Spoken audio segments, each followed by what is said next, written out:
Hey everybody, we're back with the Something Wicked Film Festival 2018. We're going to change gears a little bit here from some of the panels you may have been following on this year's film festival. We're going to talk a little bit about something I don't think we've ever done a panel on this before, and that is learning the craft. And this is something that came up in our making an independent motion picture and the director's panel, but you know, this is like, it's so basic. It sometimes is forgotten how important it is, not only to learn the craft of acting, but the craft in general. And let's see where this discussion goes. As we have a teacher, we have a student who is, you've studied under Rob a little bit, haven't you? Have you taken popped into class, but popped into class here and there? I mean, we're all students though too. We are, never and stop, I think in some ways we're all teachers as well. And then some of us are Steve. No, I'm just kidding. But anyway, let's do our quick introductions for those who haven't seen any of our panels for this year, and tell us who you guys are. Hey, I'm Rob Prolgo. I'm an actor, and I teach an acting class too, and aspiring filmmaker and lover of film festivals. I'm Samantha Worthen. I'm an actor, and I love film. I love TV, and I attend a lot of film festivals. My name is Stephen Wise. I'm a filmmaker, and I have a short film here playing this weekend called Survey that I served as writer, director, and producer on. Awesome. Which we're going to try to talk about it doing that ever again, but no. That is for sure. And I'm going to ask your all's opinion about, where'd that come from? Opinion about, because I have never taught, as I was telling you, Rob, never taught film acting, but for many years I taught stage acting, and when I was involved with professional theater. So I would love to chime in on this a little bit too, as well, if with your permission. Yeah, sure. It's funny. The class that I teach, it's and again, it's not a school. I always tell people when they come in, this is not a school. This is not a curriculum. We're going to work on just a couple of tools. I don't profess to know everything. I don't even know what everything is at this point because we're still all students. So I don't actually say it's a film class as opposed to a theater class. It's we don't run camera. We just work moments. We're just working scenes intimately, not forcing anything. Because I get into conversations a lot with different teachers about the difference between theater acting and film and TV acting. And I try not to, I don't think there's as big a difference as some people tend to put on it. I think theater's a wide shot. You know, I think film and TV start as a wide shot and generally get to the close-up. And what's the difference is there. But to me, acting's acting. It's conveying your intentions, not necessarily verbally, but conveying your intentions physically, verbally, emotionally, however it is you can convey your intentions. And that's on stage, on screen. You know, some of the best actors in the world bounce back and forth between theater and film. And we can discuss their work all day long. And the work's the work. We work on a few different things here in class. We work on just every moment in life is motivated with intention. So we work on specific scene intentions or objectives. We work on the tactics that we use to achieve those objectives, which is no different from stage or screen. We're judged by our actions in life, so on stage, we work on what Stella Adler calls the vocabulary of action. So we broaden our vocabulary of transitive actions or verbs to achieve those objectives. We work a little inner monologue, and we work on triggers, what are we reacting to? And that's really all we work on. And I tell people, I've studied with dozens of teachers in my life, for some better than others. But I've learned from every one of them. Learn what to do, what not to do, but you try everything. And I'm always encouraging, go seek out good teachers, seek out classes, find who speaks to you, and learn the craft. It is a craft.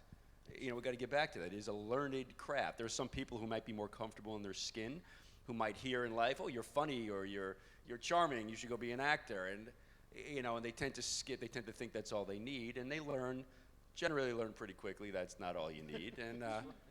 And those who might not be as comfortable in their skin, who learn the craft, learn to be directable, and learn how to analyze script. And we'll overlap those charming, good-looking, comfortable in their skin people who didn't learn how to be directable and learn the craft. But like any craft, it is a craft, and you learn it from A to Z. And I believe anyone can do it to some extent. I don't believe you have it or you don't. And I could babble all day. Somebody yank the mic out of my hand and get him to stop talking. Let's get Samantha's perspective. Well, I'll just pick up on what you said.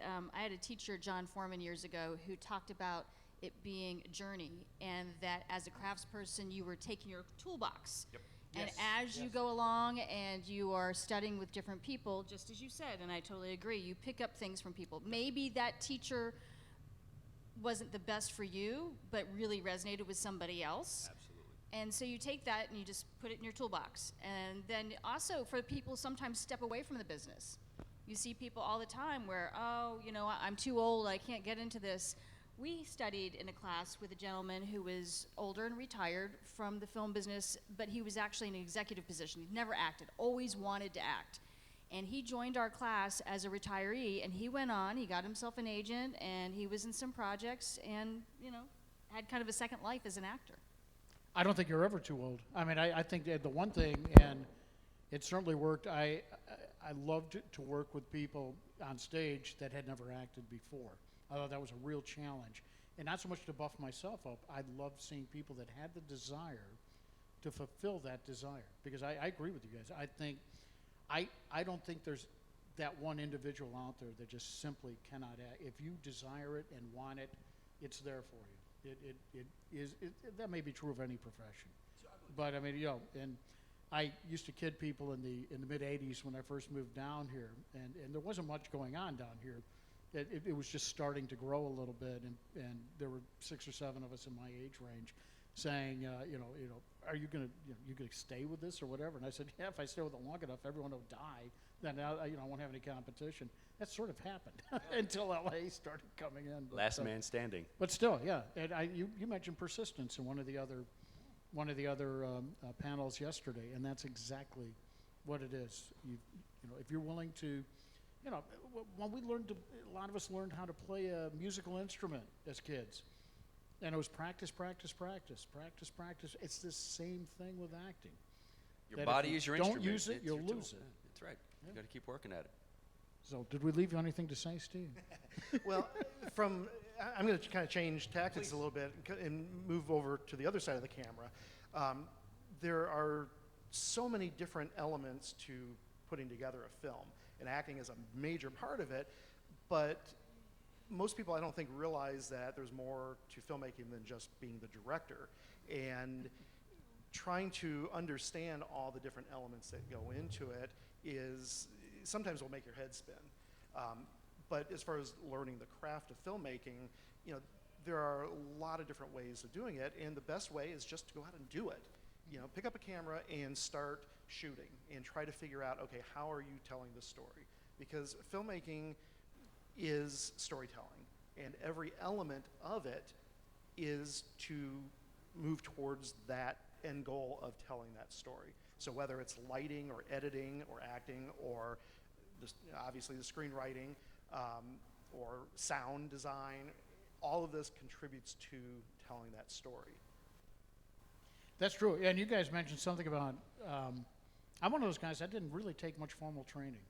I started when I was 5 years old, and I would always find myself, I won't say attaching, not like a leech, but I would hang around the more veteran actors and learn from them. I mean, it was almost an apprentice type scenario. And again, I had my little toolbox, and I would pick up that would work here.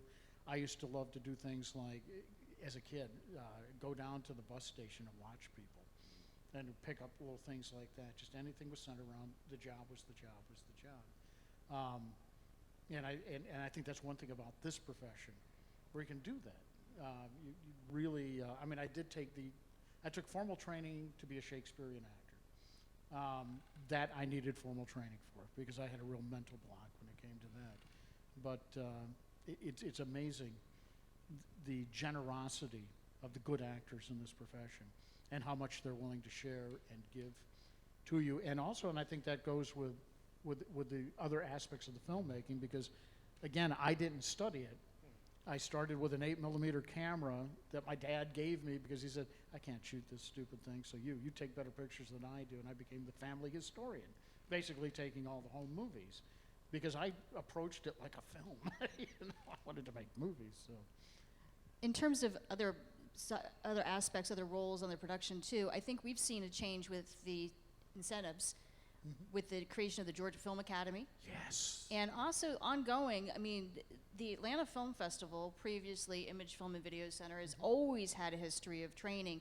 And the PA Academy that Linda Burns runs does incredible work for people who maybe aren't ready to take that step. You know, volunteering on somebody's project and shadowing and just being there, I think, is helpful. Oh, absolutely. Work on other people's shows, because you will pick up, just like what you were saying as far as with acting, any time that you work on something, you will pick up tricks.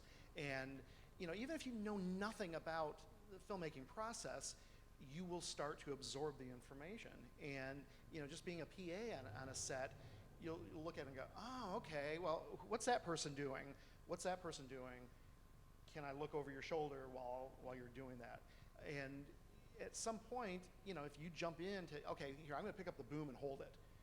You know, I don't think a lot of people realize that there is a technique in holding a boom, and it's not just sitting there holding a stick, but there's mic placement and making sure the cable doesn't bounce against the pole. And make sure it's aimed in the right direction, because we had that problem on one. And the distance from the actor. And I mean, there is a craft about it to be able to get the proper audio. And again, it's part of the storytelling, because if you get bad audio, you're going to end up having to fix it in post-production and a lot of times recreating the audio. You know, so something that a lot of people dismiss, that particular craft is very important.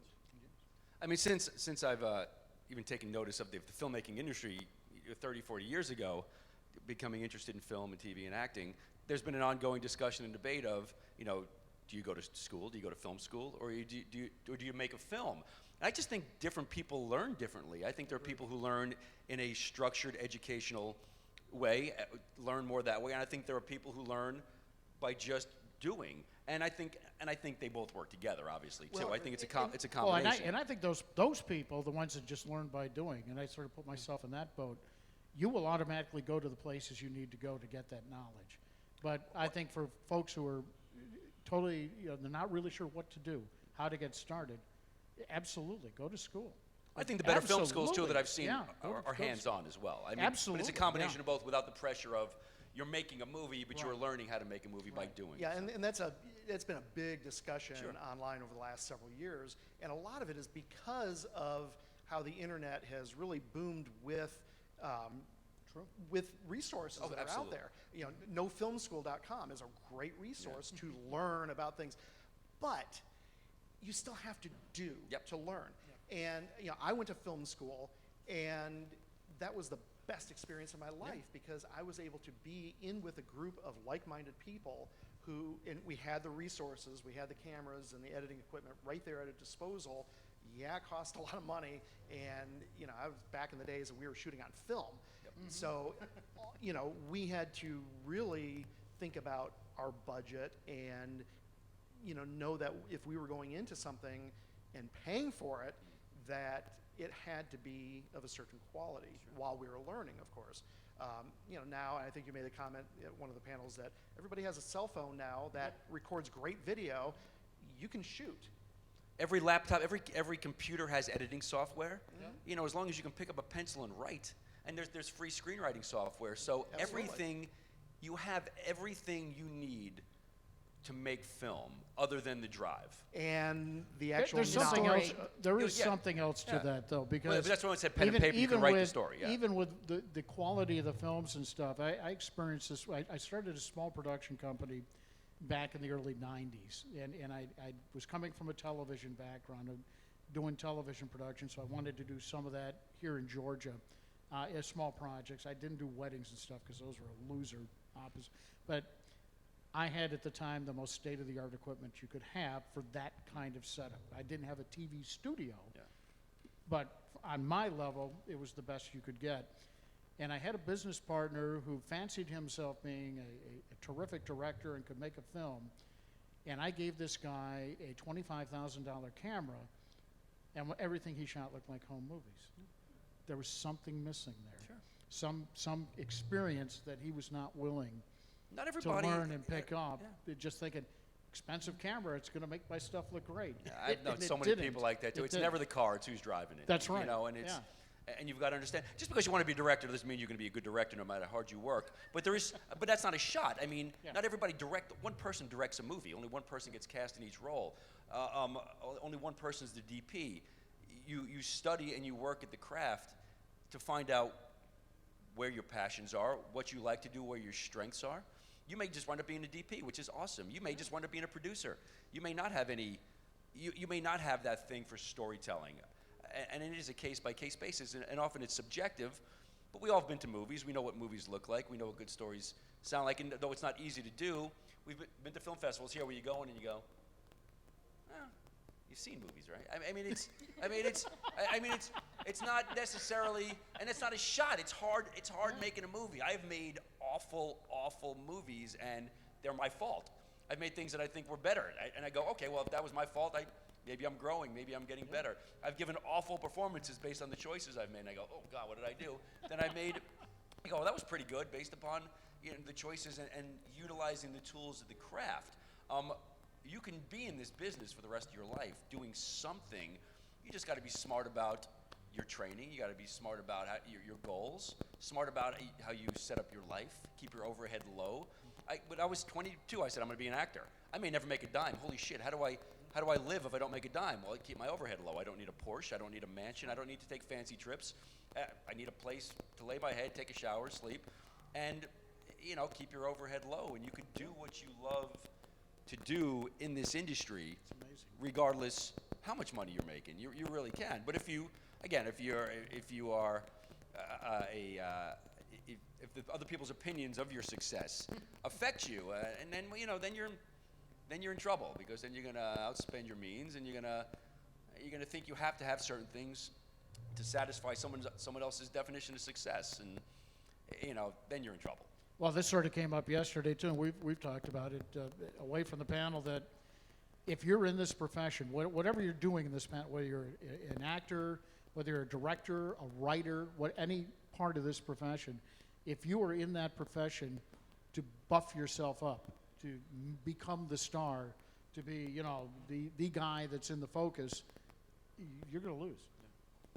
That you go in with that kind of an attitude and keep that attitude, you're going to last in this business. And I just want to say, it's okay to have high goals. Trust me, you could want to be, you could aim for Tom Cruise. There's a big difference between that and that. You could aim for Tom Cruise. You just have to be smart about the fact that you have to work your ass off and work as hard as he does. And nobody works as hard as he does. Nobody. So so you have to aim. There's so many people who want this. Well, how do you get there? You got to work your ass off. You're not going to. Can you win a lottery ticket? Yeah. Are you going to win the lottery? No. You're not going to win the lottery. So what? Don't bank on it. Work your ass off. Go to school. Study with teachers. Do the work and do the. And the funny thing is, if you're on set, you're doing it. You are making a movie. If you're on set, you are part of that process, and you're doing it. You're learning it as well, but you're also doing it. So you've achieved your goals right then and there. You're part of the movie making process. Well, and to reach that goal, you set smaller goals. So okay, I want to be a director. How do you get to be a director? Well, I don't know anything about filmmaking. Find a short film that you can do. Okay, so I'm going to learn how to shoot, or I'm going to learn how to work with actors. How do you learn to direct an actor? Become an actor. I spent a year doing murder mystery dinner theater shows where I was acting in them. And the reason I chose to do that was because I wanted to get that experience being directed. And it's challenging because you're vulnerable, even just in a little silly murder mystery show, that it's nothing. You got 50 people staring there, and you're walking around the tables in character. And that's sometimes scarier than being on stage in front of hundreds of people, because you're right there intimate with them. But that experience of having someone else tell you and critique your performance, you are very vulnerable. And so as a director, having had that experience, I can look at it and go, okay, I know what you're going through. I know how you're feeling. So how can I help you get through that character the best way? And that's like that with any of the different elements of filmmaking. Okay, I may not know exactly the best way to light, but I know that if you shine a light here, it's going to have this effect.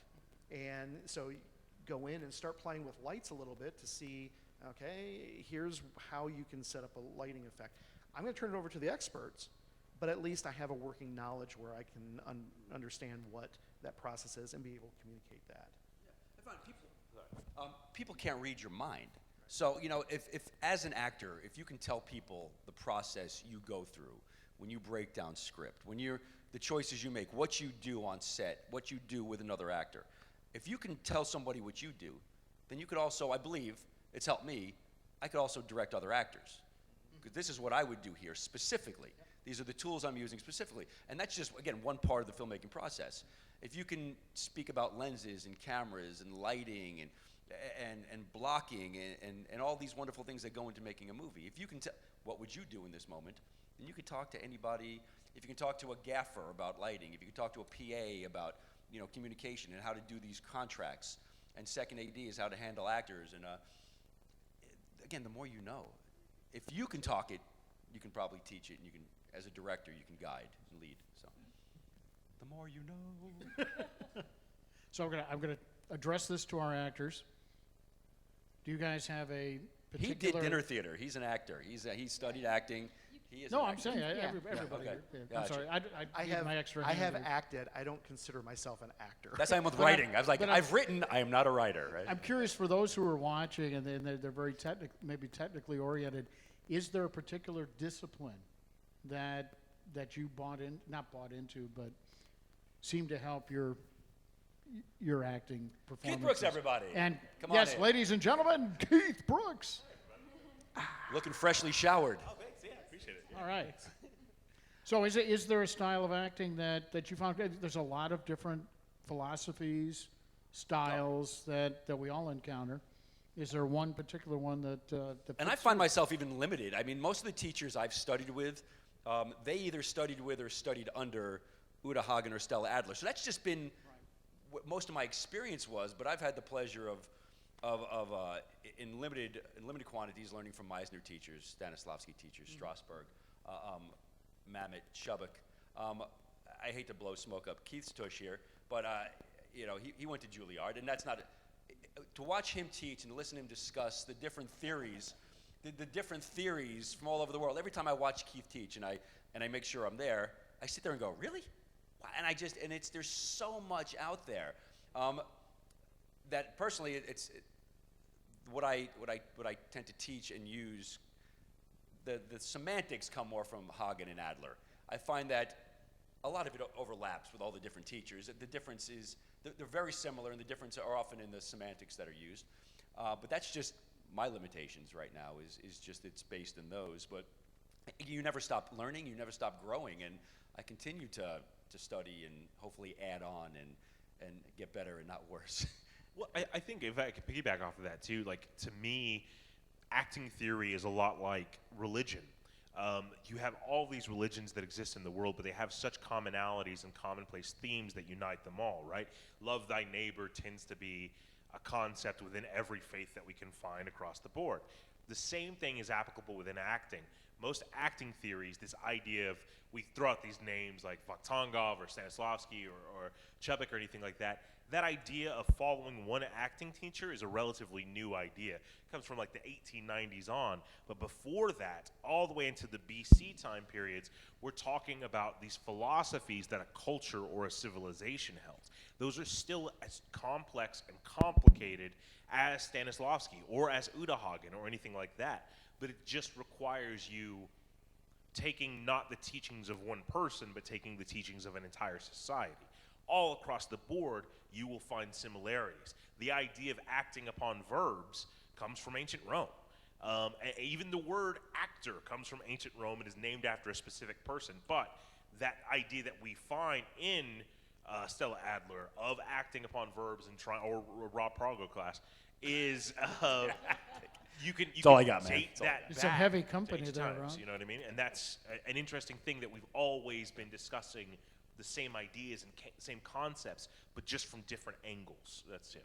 So to back to his question to you, which I always love, when you get a script, Yeah.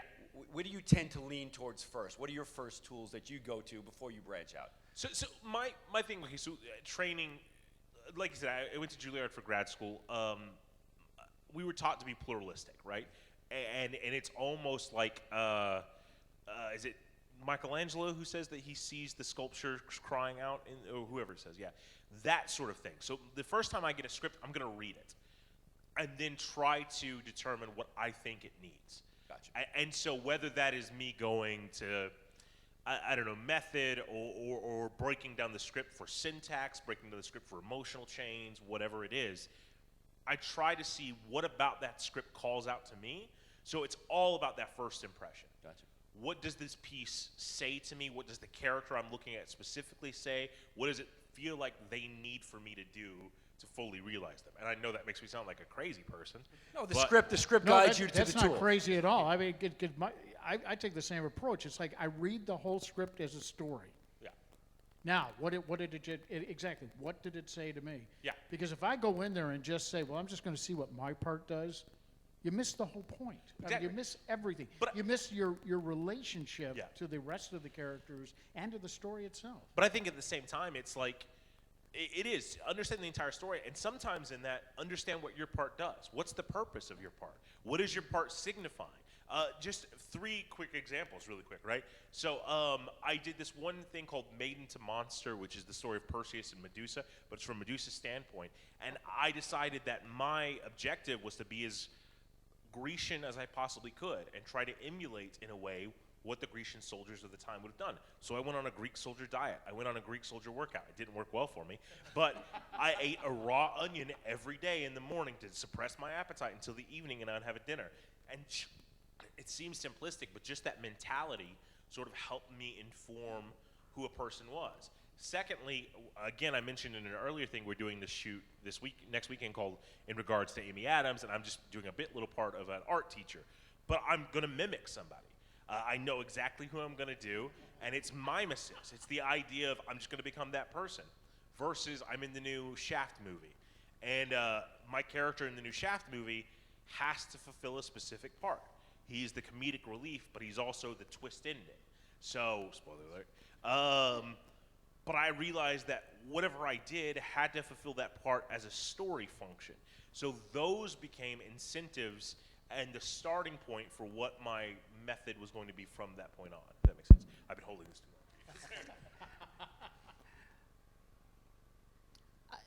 I did not have formal undergraduate training. I did not go to a film school. I did not go to a theater school. I kind of arrived at the journey a little bit later.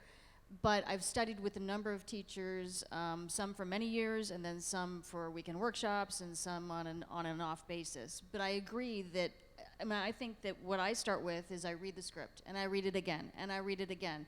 And the more that I read it, I find out different things. And that helps me. But then I just pull from my other toolbox, and maybe from that one experience, that tool is going to help me to define the character more. Maybe I need to think a little bit more about, starting my day as I'm going to the audition and I'm in that character, and there are different elements to it. So I don't have one specific process that I would approach with, but definitely starting with reading the script. Let's talk about auditioning, because I think that's a craft within itself. And if you're serious about being a professional actor, it's a very important one to hone and to get good at. Well, you're not going because to get work unless you audition. That's right. You've unless got you to know audition. Even the biggest stars out there, with rare exceptions, still audition. I mean, there are some that still want to be seen. The directors want to see them or whatever. So let's talk a little bit about some of the techniques. Well, to some me, that you acting's guys not use. easy. It's You're constantly working at it. If it was easy, everybody'd be doing it. If it was easy, you'd be booking every job. But if we're booking 5% of the time, you're a superstar. That's it. So I don't mentally. I can't think about auditioning any differently than acting. I think you get the script, you prep to do the job, and I go in the room with the amount of time I can spend with that script, and I'm there to shoot. And I look at the room the same way as I look at the set. I walk in a room, it's the set. There's a director, there's a camera, there's an obstacle, there's someone I'm dealing with, and I do the work. To think about it any different, I think, is to do a disservice right now. I think you have to treat it, the work is the work. I don't use any different tools when I go in the room. The only thing I do necessarily that might be slightly different is I know they're not cutting back to the reader. So the only person being judged in my audition is me. So where on set, it has to make sense, my reactions to the reader necessarily. At that point, all I want my reader to do, I don't even need my reader to provoke me to do a great job of acting. I want my reader to deliver the lines when the reader's supposed to deliver the lines, and I don't want it to be too loud, I don't want it overpowering. I want the director to see my choices of what I'm doing. Because ultimately, if Keith's taping me, and if I happen to get the job, I'm not working with Keith. So no matter what Keith does there, that's not what I'm using on set. So I'm gonna come in there, knowing he's a good director, to talk about what I'm doing on camera, the choices I'm making, and it all has to be about that. I'm still reacting, I'm still listening, I'm triggering, I'm still fighting for an intention, still creating character, but they're never cutting back to you. So what you're doing, what I'm doing doesn't necessarily have to make sense to necessarily what you're doing. But on set, I'm still using the same tools. Yeah. That's it. And from a director standpoint, through the audition process, what I look for is, assuming that you've had time to prep, it's not just a cold audition, is, you know, what choices do you make? Yeah. How did you interpret that character and bring something into it that might be interesting? But also, can you take direction? Exactly. Can you change up that, you know, okay, so you've prepared for this particular performance, and then I might throw a loop in there and say, well, read it this way. Well, now we're talking about the callback in front of you. So in front of you, that's a little different. If I'm in front of you now, then I am allowing the reader to play a little more into what I'm doing, because now you're seeing the whole scene. Yeah. You're hearing and seeing the reader and what I'm doing. So again, I adjust it that way. Now it's a little more live and on set. But yeah, as far as in taping though too, we do a lot of taping together. I tend to send 2 or more takes because it's one interpretation, and then it's another interpretation, clearly different, so the director can see that he can make different choices. And I would appreciate that, receiving audition tapes, and to see that, okay, you've thought that much about the character that you're giving me a couple different choices to see your range. And I feel too, like, if I can just add to that, today's market is mostly on tape. Like, there's not a lot of auditions in person anymore. Very few casting directors. So I feel for most actors, we feed off of that energy from another actor, from an audience, from a director. With that being separated, it really does become more of a cerebral game that we have to play. But I think an important thing, this is a trick that I do, because I find if I'm worried about whether or not I get the part, it fucks me up. You're screwed. Yeah, I'm screwed. So I have to think about, this is the job itself. Yep. Anything that comes after it is nothing. I wrote this a script a long time ago called The Pitch, and it's about these 2 guys in an office, and they're really nervous about this meeting that they have to go to, and one of the guys is like, hey, why aren't you shaking? I'm terrified. I'm going to piss myself. And he's like, well, because when I was driving up, I saw this barbecue restaurant on the way, and I'm just thinking, this is the thing in between me and getting barbecue. And that's sort of my mentality with every audition. Like, I literally, after every audition, I get myself like a little trinket, or I go get a snack or something, so I have a goal after it that's not related to that project, right? I have to, immediately when that audition's done, it's out of my mind. I'm not thinking about it anymore. That's the only way you can stay sane in a world where your entire career is built on rejection. And that's the sad thing, but that's what acting is. And especially, you know, right now I think in Georgia it's kind of slow, but when it's at its peak, you're getting 12, 15 auditions a week. And you're having to go through all of these things and trying to spend all this time on each character.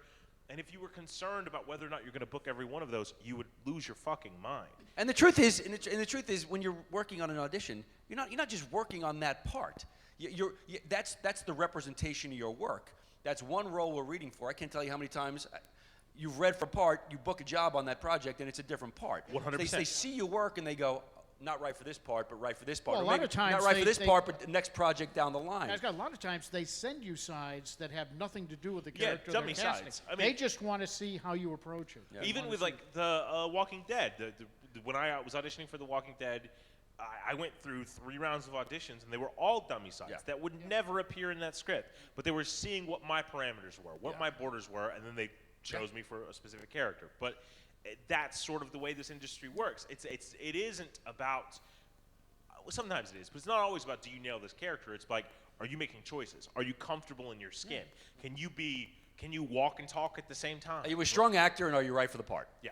You know, and it's you have so little control whether you're right for the part. You have control over the craft, back to the craft, and that's what we work on. You analyze script, you make strong choices based upon the information you're given and what you can create, and that's what you're going to be judged upon. Can I just say it would have been amazing if we all came in here today and talked about The Craft, the film starring Nev Campbell and Fairuza Balk. That'd be pretty Oh, funny. I almost did. I was joking. I said this is going to be the witchcraft That's awesome. panel. That's amazing.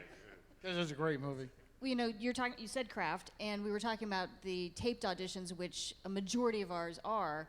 The other thing, though, hand in hand with that is, I think as actors, we have to take responsibility to stay educated and practicing in the in-room audition process. Because so many of us are doing taped auditions that then you get that callback, and you go to that room, and if you've not had that in a while, then you're out of practice, and same thing, you get hired from tape, you go to set. Are you ready to go to set? That's why I think you go to class. That's when you're working script, you're doing scene work in front of 10, 12, 15 of your peers. And though you're working the craft there, which could be akin to you working by yourself, but there are people in front of you, and you have to be focused enough to ignore them. You have to, like when you walk into an audition, if your focus is on the director and the producer and the writer and you're trying to impress them, you're screwed, because the only way they're going to be impressed with you if your focus is on the reader, who is your obstacle, and you do good work there and ignore them, that's when they're going to love you and realize there's the work. You know, you said something interesting about acting being built on rejection. The same can be said about writing and directing as well, too. they all are, You know, because like if you're a screenwriter, for instance, it's very rare that one of your scripts are going to be picked up. Now, that said, if you're a writer, don't stop writing. You know, continue pushing, continue learning, because you don't know why you're turned down. Just like for acting, it might be a situation where, yeah, this isn't right for us. It's good, but it's just not what we're looking for right now. Film festivals, you know, I think every filmmaker here has had that rejection.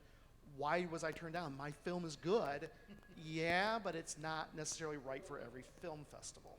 One thing I heard great years ago was, and this kind of puts things in perspective, it helps me, and I know it helps a lot of the filmmakers and actors we talk with, is it's really not rejection.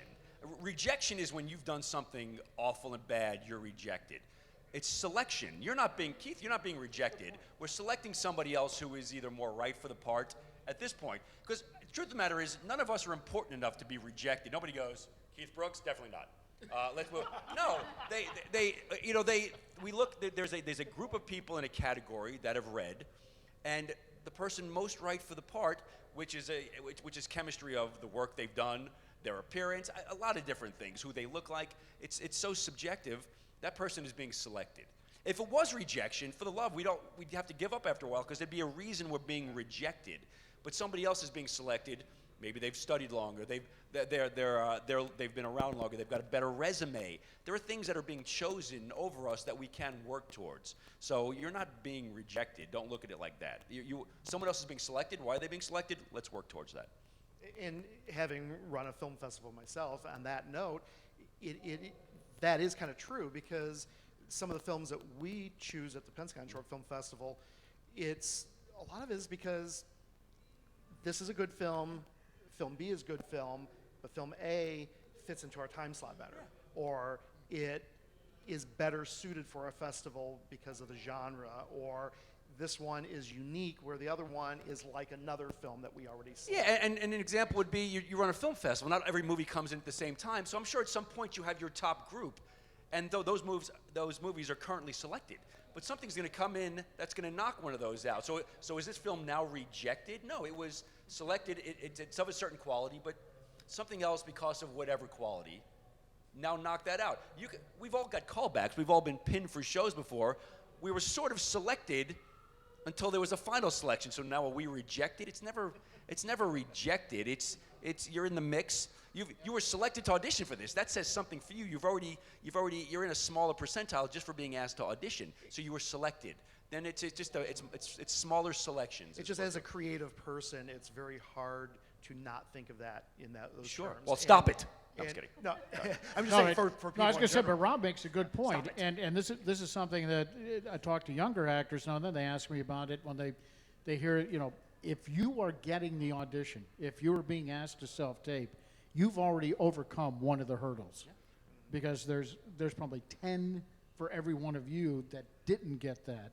And then when you make the callback, you have overcome another major hurdle. So you have to take those victories. I mean, I would go nuts if I concentrated on what you were saying, the negative aspects. Oh my of that. God. Casting Jackson- directors say that all the time. I've seen so many panels, and always the question goes up, do I need feedback? Should I ask my agent to get me feedback on my audition? And across the board, they say no. If we are asking you to audition, then we are asking you to audition. That is feedback in itself. If we're not asking you for a while, there could be a variety of reasons. Maybe the roles aren't there, and maybe that's a conversation you do have with your agent. But if they're asking you, that's feedback. Or you got a producer or a director that makes the call.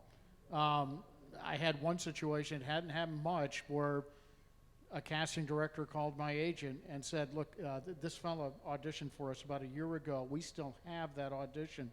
Can we use that to pitch this project? Yeah, I'm not going to say no, But I mean, that speaks volumes. That, there's one that kept asking me to audition all the time. Well, and I think, too, it's like Rob said, if you're waiting in between auditions, go to a class, make your own material, do whatever it can that could increase your knowledge and your comfort with what you're doing. Whether it's doing it on tape or going into an actual casting director's office, they recognize your comfortability with yourself, your confidence in yourself. They recognize the fact there's so many amazing casting directors that still do in-persons, and it's awesome to go see those people, because when I go see Megan Lewis or George Pierre, they know my body of work, and they've cast me in things, so it becomes that friendly, oh, I'm just seeing a friend and we're just working on an artistic thing that feels no different than if Rob and I were doing something, And it's not because I'm the greatest actor in Atlanta. That's Mark Ashworth. Everybody knows that. But It's true. It really is true. He is the greatest actor in Atlanta. It's because I keep trying. I keep trying to push myself. Yeah. Oh, you have this part for me? I don't think it fits me, but you know what? I'm going to fucking try it anyway. And I go in there and I put the homework into it, so every time I walk into that room, they can expect that I'm doing my best. Yeah. And that level of competence is what I think they're all looking for. Even if you don't get the part, there's some of my best auditions were parts I did not get, but I got complimented by the casting directors or the directors, or I learned something from it. There's an old saying, you're not going there to book the job, you're going there to book the room. And all that means is you've left them wanting more. Wow, that was great. It's a shame Keith looks nothing like what we want. Yeah. But by God, if we ever need that, he's the man. Just leave them wanting more. Don't go in there to book the job. Just go there to do the job. They need great actors as much as we need great casting directors and great filmmakers. It is truly an equal level, and it should be. And you should look at it that way. And anybody who makes you feel less than is doing a shitty job of their job, whatever that is. But again, you got to be prepared. You got to be an A student every time. If you are a quote-unquote actor who is only prepping script or only having the experience of an actor, the day or two before they get an audition, it's a long road. If that's the only time you're doing it, if you're not in class, if you're not doing stage, if you're not doing independent films if you are only inside the creative process, the few moments before doing the audition, that'd be like training for a bodybuilding contest. There's a bodybuilding contest this week. Let's work out Thursday, Friday. You're screwed. You're gonna look like shit, and you gotta be an A student every time, because the one time you don't, that's what they're gonna remember. You gotta be great every time. But I had a definition for booking. A booking is the occasional residual effect from constant good work. You gotta be good every time to occasionally book a job when the stars align and there's harmonic convergence and all that shit. So. And to build upon what you're saying here about actors too, if you are a lighting technician, or if you are, a sound mixer, or whatever your craft is, same type of thing. Yeah. If you're between jobs, go out and do other things, and learn, and constantly hone that craft, hone that skill, because there are resources out there to learn. Yeah. And if you feel like, I've learned everything I can about sound mixing, can you learn about lighting? Yeah. Can you learn about acting? Can you learn how to be an AD? Can you learn how to do call sheets and how to do other aspects of filmmaking? So, learn how to write, because all of this, if you keep up that creative energy, you're going to be creative and you're going to keep things going. But if you stop, Like any muscle, you atrophy, so you got to keep working the muscle. Well, we have an expression: word breeds work. Work breeds work. It does. Final thoughts. I'm going to give you guys one shot at final thought here on this. Mentioned it yesterday, but for the other people, and we're talking a lot about acting, but for writers, for example, yeah, I mean, you can go and you can take a class, you can write a script, you can write more scripts, but then you also need to work out. So join a writer's group. Go and have people read your script and give you feedback. And like the Atlanta Screenwriters Group has a separate craft meeting every other week where they really talk about the craft. And then the alternate week, then they read the script and they give feedback. So there are other venues to get good practice in that. Yeah, surround yourself with like-minded people. Okay, so this one, give me a second. I don't want to cast any disillusioned thoughts out into the world. Acting can suck at times. It has shitty schedules. People treat you like furniture. People disrespect you. Everybody thinks that they can do it. It can be frustrating. You can get so far into a part that it emotionally fucks you up. You can, because you are constantly playing with emotions, you are more susceptible to them, I feel. And there's all of these downsides to what this career and this craft and this art form can offer. But at the same time, with all of that, it's a dream job. Yeah. It is getting to play dress up and pretend we are kids every day. It is getting to create something where there existed nothing before. Some acting teachers will tell you that the phrase actor comes from action. Doesn't. But It works well in class semantically. Sorry. But it should, because I think if It this should, is, right. If We're this changing is that. your dream, you have to do something about it. You have to get out there and take action to make it happen, because the truth is it's not going to come to you. And as shitty as it can be, as hard as that road can be to walk, in the end, it is worth it no matter what level of success you get to. Yeah. And there's an old saying, to know and not to do is not to know. So you may think you know how to act, you may have studied it. If you've never done it, you can't do it. You got to be doing it every time. And just, I hear this a lot from students. Oh, I read that Uta Hagen book. That was great. Oh, I read The Power of the Actor by Chubbuck. What a great book. And I'm like, it's not a novel. It's not a romance story. It's not a. These are. Yeah, when are they going to make the movie? You can read from beginning to end. But these are workbooks, and you need to study and get together with other actors. You don't need to be in class the all the time, but you need to be exercises, working. Yes, get together with actors who really want to act and work chapter 1 relationship, work chapter 2, and spend. It can take years to go through these books, but you will get better. Work one tool at a time. Acting comes from action. I love this business. I love this business. Great business. Thank you, guys. Thank you. What? Sure. Why not? Hey. So I got a question for you guys. When you're acting on a set, you mentioned in one of your earlier panels that you like working with generous actors. What does it mean to be a generous actor? What does it mean to be a stingy actor? What afterwards makes you say, "Wow, this guy was great to work with. I want to do it again"? Well, my interpretation of that is, it's always about your obstacle. It's always about the other actor. If I'm doing a scene with Keith, my work is always about Keith. Every single scene is 2 or more people going toe to toe. So my job, Keith is in my way. He's my obstacle. So I've had to either get him on my side or get him out of my way. So all my work is about him. So I am supremely concerned about Keith. I'm not concerned about how I feel. I'm not concerned about how I look. I'm concerned about manipulating him. Keith has done a lot of work to bring to this role. My job is also to affect him. So it's what I give him. It's how I provoke him. It's how I try to make him feel and get him to do, in addition to what he has brought that helps fully realize his character, and vice versa. I prep, I come to work, but Keith is trying to provoke me too. So if he's doing his job as a selfless actor, he's trying to manipulate me, and he's giving me things that, in addition to what I've brought, or making me have surprises and making me feel certain ways that I didn't expect.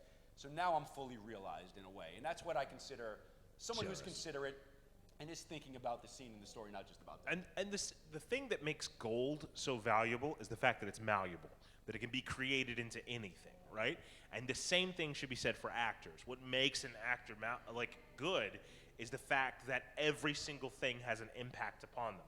They come in with a mindset, but when they get into wardrobe, that changes it. The director can make a suggestion, and that changes it. A good actor going toe-to-toe with a good actor, you're going to watch every single line impact the other person. and it's not what they had originally intended. I always make the equation, because I'm naughty, that acting is like a good lover. Like, if you're going in there and all you're concerned about is your own orgasm, then I don't want to act with you, because you have to give something. And then hopefully through that process of giving and being generous and trying to impact me and me trying to impact you, we get somewhere together. And I think that's what art and any sort of collaboration should feel like. And that's the generous actor. That's the non-selfish actor. The selfish actor is the one that walks in, I'm going to kill this monologue. I know nobody's going to change it. I'm going to do exactly what I want to do. Fuck that guy, because he doesn't know what this is about, you know? The actor who wouldn't be there for you to do, if they did his coverage first, and then now it's my coverage, Keith goes, I'm going to go back to my trailer, have the AD read. That's a selfish actor who is not generous, who doesn't care. I mean, if we're doing a scene, it's like a good dance, and we're being, even though our characters might be diametrically opposed, we're building this together. Yeah. I want to care, even maybe my coverage was done, but I know his work has to do with my work as well, so I want to make sure his work is the best it can be. I want to continue giving the work I'm giving to provoke you and to make sure there's continuity there. Even when I'm taping an audition for somebody, we'll use Fuckface over here, for example. I'd be Fuckface. How are you? Part of my job as the reader is still to prod him, is still to try to, even though it doesn't matter what I'm doing, you can't even see me. I want to get the best reactions and the best impact from him as possible, so that helps him book the part. Because again, those choices, those reactions, Michael Caine said it best, why do we fall, Bruce? That's not what he said. But that acting is 99% reacting, right? And I feel it's easier to do that when you have someone actually trying to push your buttons. This gentleman who asked the question's got a movie playing here in a moment. We're all going to go catch that right now. So let's get the hell out of here and watch his movie. So let's get out of here. And hey, this is the Something Wicked Film Festival, and we've got more panels coming your way. Be watching for them. See ya. Thanks, guys.